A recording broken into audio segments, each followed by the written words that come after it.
Eh bien, bonjour à toutes et à tous et bienvenue dans ce rendez-vous de pleine lune, un moment à part, un seuil que l'on va franchir ensemble si vous le voulez bien. Elle se forme le 12 mai à 18h58, heure de Paris, dans le signe du Scorpion. Et ce n'est pas une lunaison ordinaire, loin de là. C'est l'une de ces pleines lunes qui vient nous chercher loin, profond, là où la lumière rencontre l'ombre. Le Scorpion, vous le savez, c'est l'alchimiste du zodiaque. C'est lui qui nous apprend que tout ce qui meurt peut renaître autrement.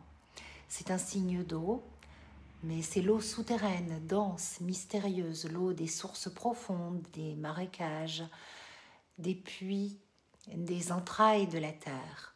Et sous une pleine lune en Scorpion, l'émotion ne flotte jamais en surface. Elle se révèle en vagues puissantes, en ressentis viscéraux, parfois dérangeants, mais toujours porteurs d'une vérité. Le Scorpion est traditionnellement gouverné par Mars et modernement par Pluton, dieu des enfers dans la mythologie romaine, frère de Jupiter et de Neptune. Il veille sur les royaumes invisibles. Pluton est un destructeur, l'éboueur du ciel. Il vient purifier, il vient nettoyer, il décape. Et il nous retire ce que l'on ne veut plus voir, mais aussi ce que notre âme ne veut plus porter. Quand Mercure, planète du mental et de la parole, entre en tension avec Pluton, comme c'est le cas en ce moment et pour cette pleine lune, on est dans une phase de révélation.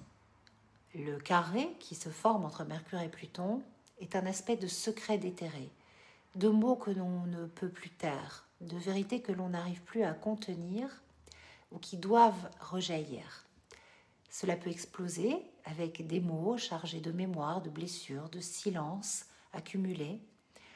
Mais ce carré, c'est aussi une opportunité, l'opportunité rare de parler autrement, d'écouter avec l'âme, avec le cœur, d'oser nommer ce que l'on évite depuis trop longtemps. Alors bien sûr, ce n'est pas un aspect confortable, mais c'est certainement un aspect libérateur, car pour cette pleine lune, il y a Uranus, conjoint au Soleil, l'éveilleur du ciel.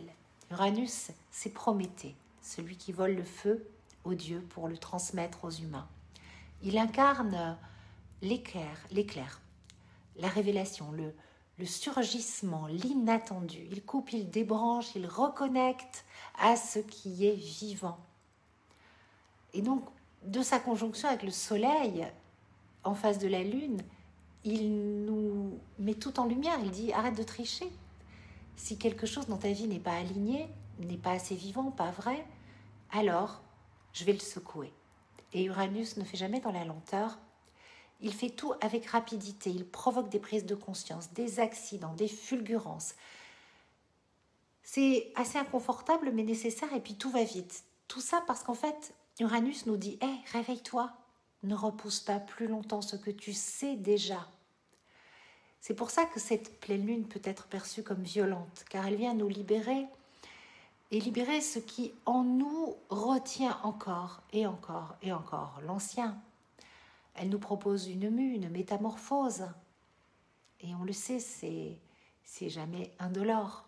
On ne quitte pas une vieille peau comme ça facilement avec le sourire. Il y a toujours une phase de deuil.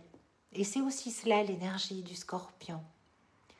Le deuil de fausse sécurité, le deuil de ce que l'on n'est plus, le deuil de ce qui n'a pas eu besoin d'être, qui n'aura pas lieu, de nos attachements, de certains contrats d'âme que l'on a peut-être gardés trop longtemps. Pourquoi ? Parce que Junon, la déesse des engagements sacrés, est conjointe à cette pleine lune en Scorpion.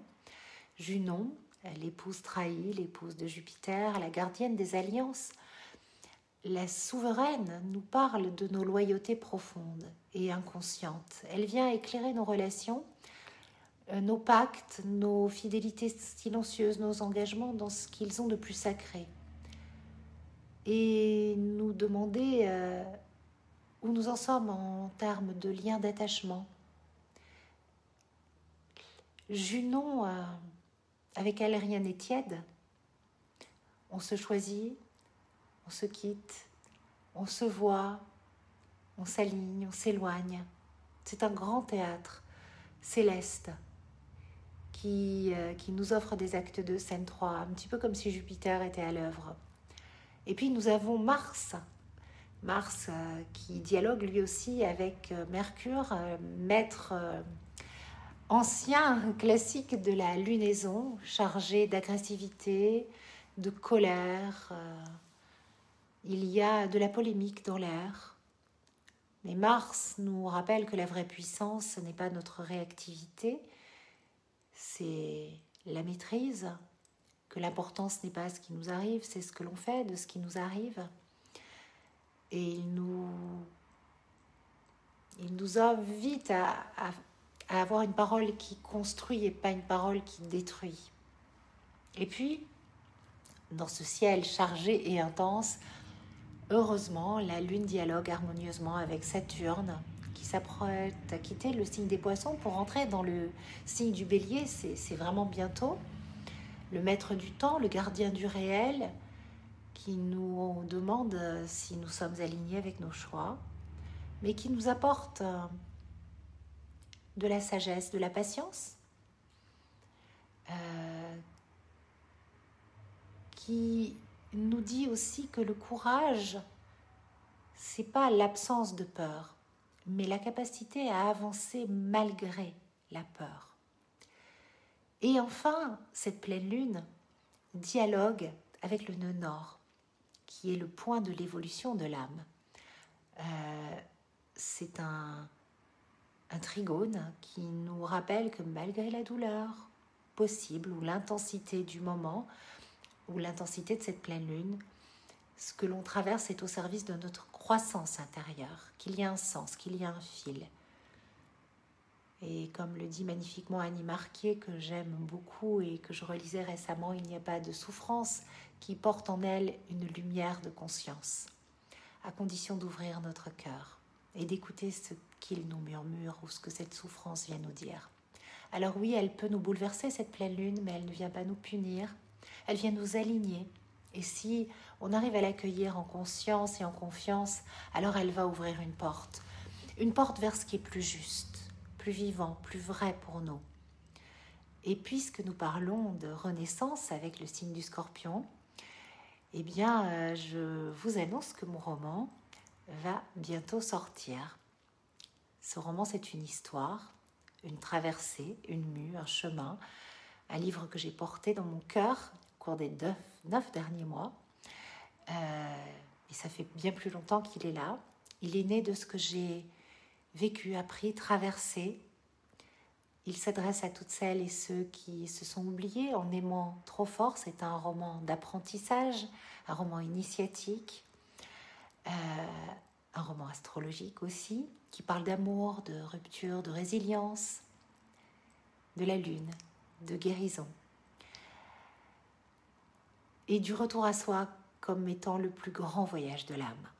Donc j'espère l'avoir entre les mains pour la prochaine vidéo. J'ai commandé l'épreuve et donc voilà, dernière lecture. Et puis après, j'appuierai sur le bouton envoi. Je vous remercie de votre présence, de votre fidélité et je vous souhaite une belle lunaison libératrice et transformatrice.